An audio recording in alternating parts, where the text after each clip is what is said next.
কুষ্টিয়া ঝিনাইদহ মহাসড়কের পাশে অবস্থিত এই স্টেডিয়াম দেশের জেলা পর্যায়ের বড় স্টেডিয়ামগুলোর মধ্যে একটি স্টেডিয়াম। এটি হবে খুলনা বিভাগের সবচেয়ে বড় স্টেডিয়াম।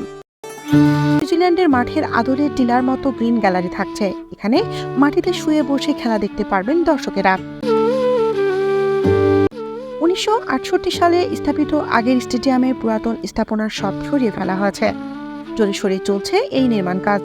খুব দৃষ্টিনন্দন হচ্ছে এই গ্যালারি।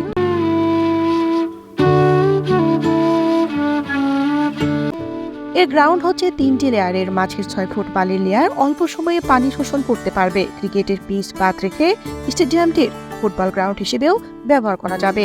স্টেডিয়ামে থাকছে 4 তলা বিশিষ্ট প্যাভিলিয়ন, লিফট, প্রতিবন্ধীদের জন্য আলাদা বসার স্থান সহ নানা সুবিধা।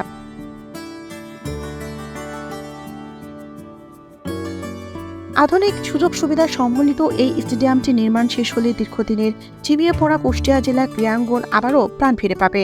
দেশের ক্রীড়াঙ্গনে কুষ্টিয়া জেলার অসামান্য অবদান রয়েছে। এই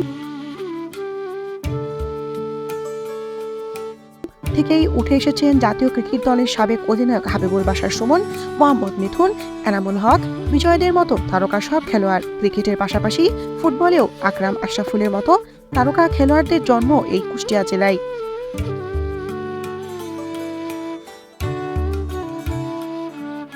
এলাকাবাসীর প্রত্যাশা, এই স্টেডিয়াম তৈরির পর নতুন নতুন খেলোয়াড় বেরিয়ে আসবে।